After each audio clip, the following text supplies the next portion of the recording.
What are the first words you should say in a speech? And what are the last words you should say in a speech?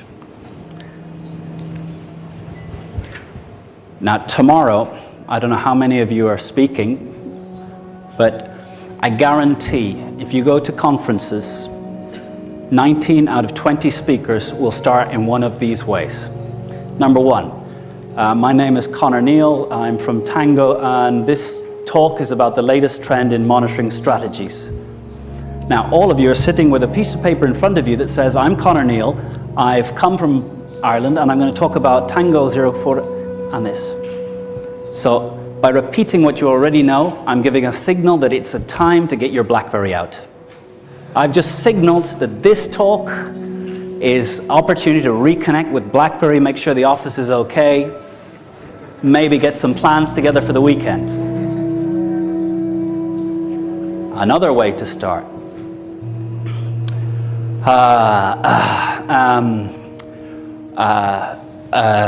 The lights, the mic's working. How much time have I got? Okay, right. Okay, is it plugged in? And you laugh, but I guarantee tomorrow there's going to be some moments that get a little bit of that. And why? Because this is, for some of you, the first time you see this individual. They're here as a leader in their industry. And your kid at school presenting on giraffes does a better job. That's sad. So I think there's only 3 ways of starting a speech. And it's the same if you went into a bar and there's a group of people, it's a networking event, much like you were at before you walked into this room. And maybe I came up to a group, there's a group of 3 people who are having a little conversation. I walk in and I say, hi, I'm Connor, I'm Irish, 38 years old. I have an interest in sailing, I like running. And they've walked away. So how do you get people to engage with you when you're networking? I'd say in networking, the best thing you can do is walk up. I think we know someone in common. Try and walk away when someone comes up and says that to you. Hopefully you've done your research so you do know that you know someone in common, but with LinkedIn, you can find out who knows who on anyone you want. So, how to start a speech? First way, with a question that matters to the audience. How do you phrase a problem that the audience faces in a question? So that'd be the 3rd best way of starting a speech. The 2nd best way of starting a speech is with a factoid that shocks. There's more people alive today than have ever died. There's more people alive today than have ever died.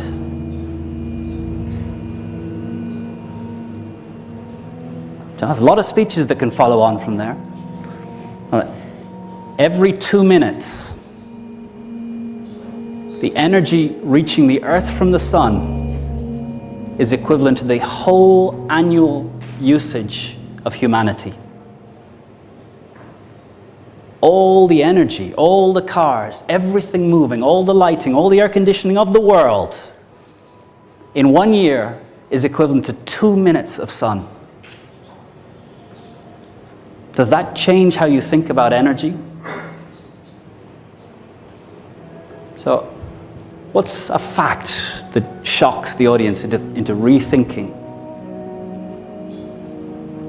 And Google has transformed your ability to get at these facts.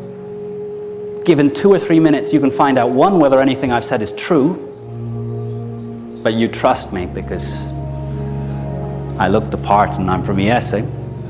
Those are, in fact, 2 true facts. I usually get someone come up to me at the end, are you sure? How do they measure dead and alive? But it's true. And it's not even close.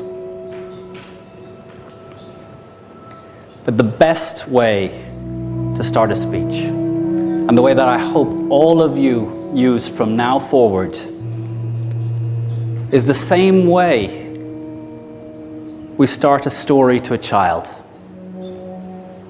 Now, how do we start a story to a child? Érase una vez, once upon a time.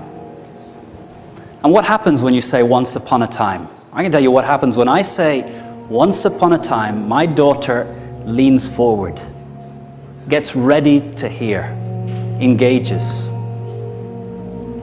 And we were all trained as kids to know when a story's coming. We also know when a teacher is about to deliver a 40-minute boring lecture that has no impact on our lives. But in business, you don't hear Jack Welch saying once upon a time. Steve Jobs doesn't start his speeches once upon a time.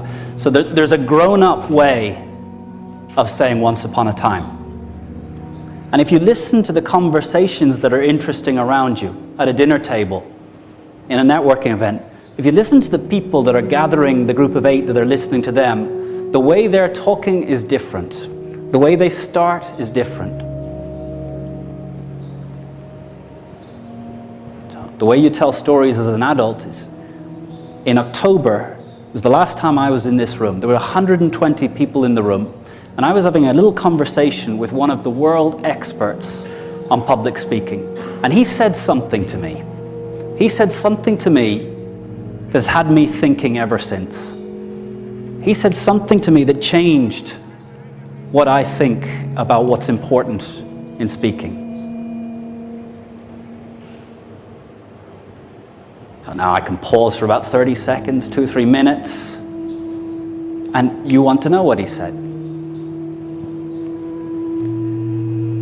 So, in speaking in sales, we assume self-interest. So if you can tell a story from your own life that connects you to why this topic is important to you, why you first joined the company, when you first saw someone benefit, when you saw how their life was changed. And I think here, exploring what quality of life means for you. In your business, how do you affect quality of life for a customer? Because that's where the stories that will start to connect you to the audience will come from. Because stories are about people. They're not about objects, they're not about things. It's about the people behind the things. If you want to tell a good story about Tango, don't talk about the software. Talk about the people who built the software, what they do, how they are, what's important to them, what they sacrifice. And in your own life, what does quality of life mean? What sacrifices have you made to achieve something that was more important? And if you can tell stories and the audience connect with those stories, then they want to hear what you have to say. And all the reasons and all the benefits, they're all written in the document and in the PowerPoint. But they need to trust you. And they need to care about you as a person to engage with you and then decide that they will act.